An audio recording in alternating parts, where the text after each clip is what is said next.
Radhe Radhe. Today is Saturday, 7th September 2024. Happy Ganesh Chaturthi since yesterday and onward for this wonderful auspicious weekend and beyond. And here we are for this recap video for today's Bhagavad Gita recitation session as we continue along our journey of chapter 12. Along with me here is Mummy. Radhe Radhe. I'll bring up the screen and show that we covered 5 additional verses. Chapter 12, verses 11, 12, 13, 14, and 15. As always, we shall first listen to one round of their recitation and then learn one or more important Sanskrit words from each verse, then briefly pick up the essence of each verse, and then hear the recitation, the chanting, one more time. So here goes, chapter 12, verses 11 and beyond. अथैतदप्यशक्तोऽसि कर्तुं मद्योगम् आश्रितः सर्वकर्मफलत्यागं ततः कुरु यतात्मवान् श्रेयो हि ज्ञानम् अभ्यासात् ज्ञानाध्यानं विशिष्यते ध्यानात् कर्मफलत्यागः त्यागात् शान्तिरनन्तरम् अद्वेष्टा सर्वभूतानां मैत्रः करुण एव च निर्ममो निरहङ्कारः समदुःख सुखक्षमी सन्तुष्टः सततं योगी यतात्मा दृढनिश्चयः मयि अर्पितमनो बुद्धिः यो मद्भक्तः स मे प्रियः यस्मान्नो द्विजते लोको लोकान्नो द्विजते च यः हर्षामर्षभयोद्वेगैः मुक्तो यः स च मे प्रियः. So let's see 5 important words in each verse. First verse I have chosen the word yat atmavan. Yat atmavan, that means to be situated in self. Verse 12, we'll see the word abhyasat. Abhyasat means to practice a lot. Verse number 13, we'll see the word nirahankaraha. Nirahankaraha means free from egoism, free from pride. Verse number 14, dridha nishchayaha. That means firm in your conviction. And verse 15, let's see the word udvijate. Udvijate means those who are agitated. Okay. So over to you, Gagan. Yeah, thank you, Mummy. Let's look at the brief essence of these 5 verses. So chapter 12, verse 11 has the catchphrase, renounce results. Shri Krishna, in the prior few verses that we covered a couple of weeks ago, has been giving different alternate paths, suggestions for how Arjun and we, likewise, can work or perform various aspects of bhakti. If one works, or if one aspect or path works for us, we do that. If it doesn't, there's an alternate. If the alternate doesn't suit us, there's another version, and so on.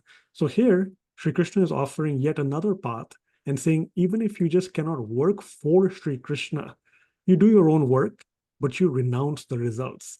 Be detached, renounce the fruits of your actions. And so the essence is you just keep doing your work, you renounce the fruits of your actions, because that will get you away from the gunas of tamas and rajas. instead into the guna or the mode of sattva. That helps to purify the mind and the intellect, which then, of course, is going to help with being able to comprehend transcendental knowledge.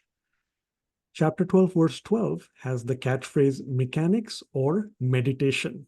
We now know the answer from class or soon enough from this recap video. There are, in fact, 4 different pieces or tiles that we discussed in class. One is mere mechanical rituals. So that's the mechanics part here, which is in the question for the catchphrase. Better than that is the cultivation of spiritual knowledge. And then even better than the cultivation of spiritual knowledge is meditation. That in fact helps because it gets us into the mode of detachment. And once we have detachment, then we can actually renounce the fruits of our actions. As a reminder, you saw in class the flyer. Again, go back and try this exercise. Play on the words, a different spelling, same pronunciation for peace, P-I-E-C-E, and P-E-A-C-E. Shri Krishna says, in other words, if you can rearrange these tiles, one better than the other, the next even better, and so on, then from the highest one, the best one, you will actually have peace following, P-E-A-C-E. So we saw, of course, better than these mechanical rituals is the cultivation of spiritual knowledge. And then better than the cultivation of spiritual knowledge is meditation. And even better than that is to renounce the fruits of our actions. Fruit here represented by an apple, for instance, but really we're talking about outcomes, results of all of our actions, offering them to God. If we can do that, peace, P-E-A-C-E, immediately follows that renunciation.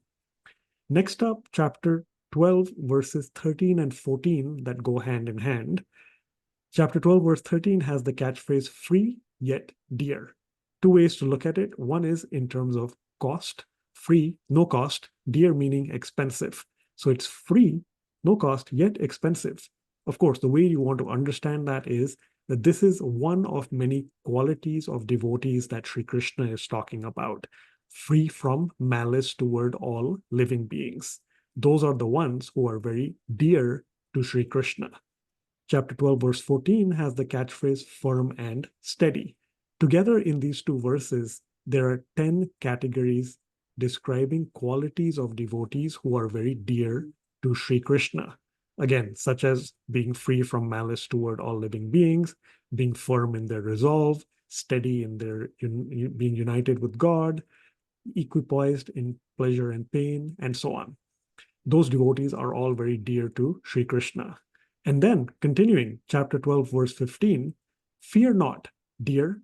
Again, we have the word dear because Sri Krishna describes 4 additional categories of qualities of devotees who are very dear to him.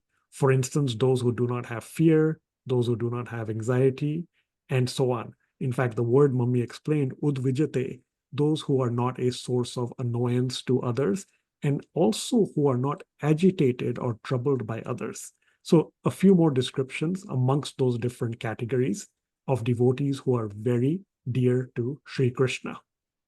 One more time, we shall hear chapter 12, verses 11 through 15 for recitation. अथैतद् अप्यशक्तोऽसि कर्तुं मद्योगम् आश्रितः सर्वकर्मफलत्यागं ततः कुरु यत् आत्मवान् श्रेयो हि ज्ञानम् अभ्यासात् ज्ञानाध्यानं विशिष्यते ध्यानात् कर्मफलत्यागः त्यागात् शान्तिरनन्तरम् अद्वेष्टा सर्वभूतानां मैत्रः करुण एव च निर्ममो निरहङ्कारः समदुःखसुखक्षमी सन्तुष्टः सततं योगी यतात्मा दृढनिश्चयः Mai arpita mano buddhihi yo mad bhakta same priyaha yasmanno dvijate loko lokanno dvijate chayaha हर्षामर्षभयोद्वेगैः मुक्तो यः स च मे प्रियः. So I hope it helps you all for practicing these 5 verses. Gagan, can we see each verse one by one and see what are some special points to be mentioned? So, in this verse, let's see. So, Madhyo. In English transliteration, if you see, it is Mad Yogam. Yes? So, that is when they open the word, when the Sandhi Viched is done. But when we recite, because we notice in Devanagari, the and the, they are together, half. So that is why we'll go little quick. Madhyogam, Madhyogam. Okay, the and here will join. Also, athait, athaitad apya ashaktosi. So now notice when we open these words, take help from the English transliteration. On Devanagari, there are compound words which has 3-4 words in one word. So for practicing, take help from English transliteration and then do recitation. Let's see verse number 12. Now, verse number 12 in second pada, you see there's a whole big, huge compound word. That is full sandhi of how many words? Let's go down in English transliteration. 1, 2, 3, 4, 5, 6, 7, 8. 8 words in one big compound word. So then this is underneath, this is the Sandhi Viched where they have opened it up in different words. So please, while practicing, listen to the video and take help from English transliteration also. That will help you. Another thing, wherever there is a half syllable right in the middle of the pada, that means exactly after 8 syllables, usually we change it into a visarg because that is the root word. If we go to the book and see the meanings of these words, that is what. So the word here will come tyagaha instead of tyagas. When we will recite, we will take a visarg. We'll make a visarg there. Okay. Let's see verse number 13. Verse number 13, very easy one, basically. Here you have to pay attention to all the visargs. So, Maitra, Nirahankaraha, Samadukha, Sukhak, Shami. Okay. So, all the visargs are being clearly pronounced. We'll go to verse number 14. Okay, now here comes a different visarg. Why? Because this visarg is coming before the syllable sa. So whenever the visarg comes before sa, then we don't say santushtaha. While reciting, this visarg will join sa straight away. So we'll say santushtassa, santushtassatatam.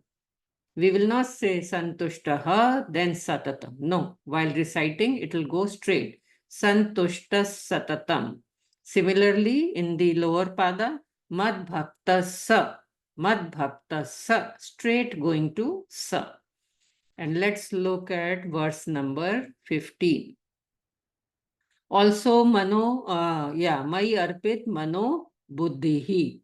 Now that half ra, that is on top of ya, with the O ki matra, that is coming right in the middle of the pada. That is why in recitation we will say Mai arpita mano buddhihi.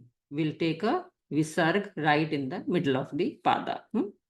Let's move to verse number 15. Verse number 15. Yeah, I want you to see the difference of this sh. It should be very clear. Harsha, sh. This sh is shatkon sh, and you have to roll your tongue. So harsha, marsha, bhayo, dvai gaihi. We are making it dvai gaihi. We will not say dvai gair, okay, because the root word is dvai gaihi. And this half ra is coming in the middle of the pada. So harsha, marsha, bhayo, dvai gaihi, mukto yasa cha me priyaha. Okay, and last at the end, both yaha, that in the top pada, will have full emphasis on the visarg, yaha, and in the lower one also, priyaha. So I hope these small nuances you keep in mind and practice the verses before we meet next week. Over to you, Gagan. Yeah, thank you, Mummy. And last thing, I'll remind us all, we had some good participation for the spontaneous homework question in the spirit of Ganesh Chaturthi, as Mummy was telling us as well. Purnima ji, of course, gave the right answer, but we'll again encourage you all to use the comments feature below for this video and give us the answer to the question. The question being, in the spirit here, of course, of Ganesh Chaturthi, which verse or verses of the Bhagavad Gita is Lord Ganeshji probably very familiar with? Not a trick question, not necessarily focusing on a specific verse or a chapter number that you have learned or memorized. So think broadly, think generally. Which verse or verses will, excuse me, sorry, would Lord Ganeshji probably be very familiar with? Again, if you know the answer still, you can comment. If you don't, give it an attempt. Use the comments feature. And further, as Mummy asked as well, let us know the story behind what those conditions were in the background to whatever your answer is. And there's something to do with a tusk as well. Tell us about that also. So answer as little or as much of that as you can. We look forward to your responses. Again, happy Ganesh Chaturthi. We shall meet you next time, Saturday, 14th September 2024. That's 9 p.m. Central Time. It becomes 15th September 2024 in India. That's 7:30 a.m. India time. Till then, thank you and Radhe Radhe. Radhe Radhe.